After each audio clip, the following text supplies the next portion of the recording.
Ah, David Béliard, l'adjoint écologiste à la mairie de Paris. L'homme du vélo, de la morale, de l'humanité et de la livraison de repas par des sans-papiers accessoirement.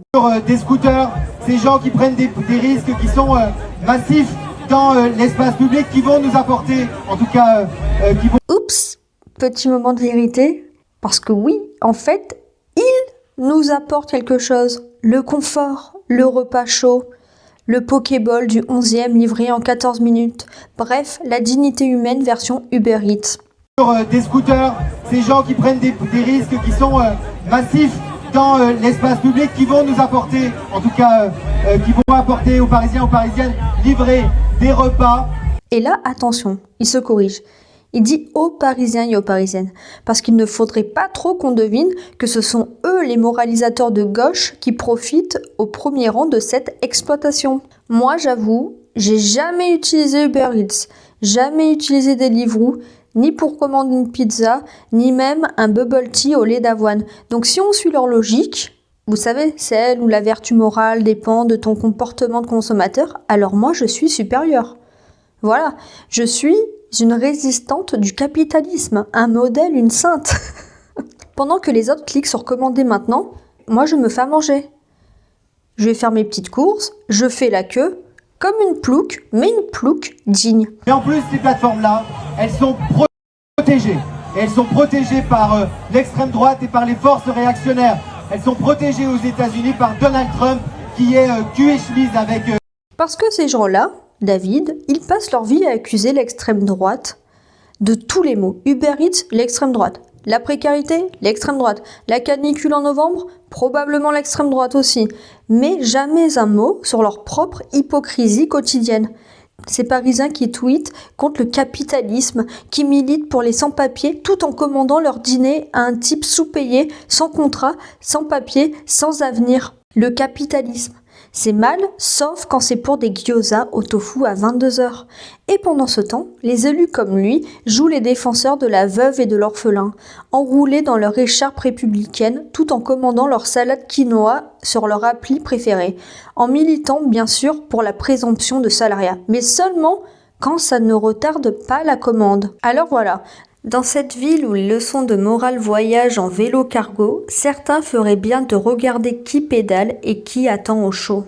Ne partez pas trop vite, parce qu'on va s'attaquer à une vérité qui pique. Le profil type du client Uber Eats. Indice, il n'a pas de Rolex mais il a 3 tote bags Greenpeace, une opinion sur Gaza et 0 pourboire. Selon une enquête Cluster 17 pour Le Point, le consommateur moyen de services comme Uber Eats est un jeune urbain, souvent étudiant, avec des convictions politiques marquées à gauche.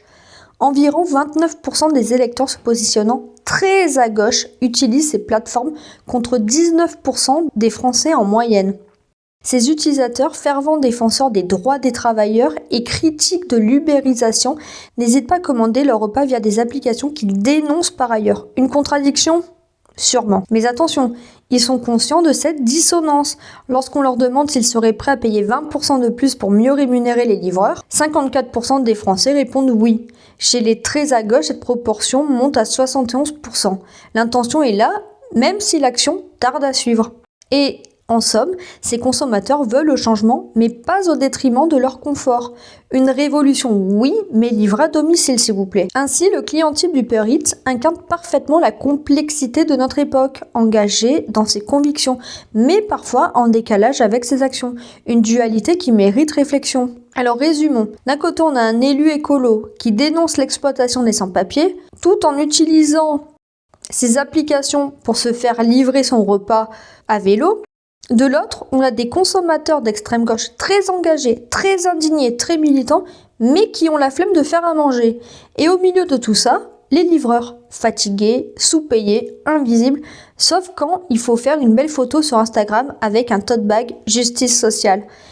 Et moi, j'ai jamais utilisé ces applis, pas une fois, même pas pour un grec à minuit. Oh là là. Alors si on suit leur logique, je devrais recevoir une médaille. Ou au moins une petite carte de membre d'honneur de la gauche pure et cohérente. Mais bon, bizarrement, personne ne me l'a encore envoyé, peut-être qu'ils attendent que ce soit livré. Et vous, est-ce que vous utilisez Uber Eats ou Deliveroo régulièrement ? Est-ce que vous êtes de gauche mais avec sauce samouraï à domicile? Commentez, likez, partagez, abonnez-vous avant que votre plat refroidisse. Sur des scooters, ces gens qui prennent des risques qui sont massifs dans l'espace public, qui vont nous apporter, en tout cas, qui vont apporter aux Parisiens, aux Parisiennes, livrer des repas, eh bien ces gens-là sont exploités aujourd'hui par des grandes multinationales, par des plateformes de type Uber Eats. Et ces plateformes-là, non seulement elles ne respectent rien sur le droit du travail, non seulement elles continuent à exploiter et à faire ses profits sur la précarité, l'extrême précarité de ces livreurs, mais en plus ces plateformes-là, elles sont protégées. Et elles sont protégées par l'extrême droite et par les forces réactionnaires. Elles sont protégées aux États-Unis par Donald Trump, qui est cul et chemise avec Uber. Elles sont protégées aussi à l'Union européenne par Bardella et ses amis qui aujourd'hui et qui se sont opposés aux avancées qui ont été d'ailleurs portées par la gauche et par les écologistes pour assurer et assumer la présomption de salariat, parce que ces personnes et ces livreurs qui n'ont aujourd'hui aucun statut, eh bien oui, il faut qu'ils soient salariés.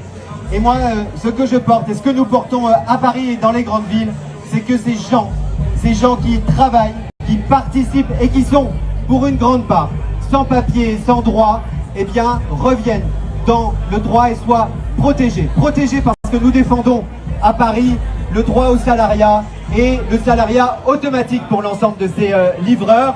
Alors nous n'avons pas tous les leviers pour le faire, mais nous portons cette revendication qui est une revendication massive et très forte. La deuxième chose, c'est qu'une partie de ces livreurs, grande partie de ces livreurs sont sans papier. Et ça accentue leur extrême précarité dans le travail qu'ils font tous les jours.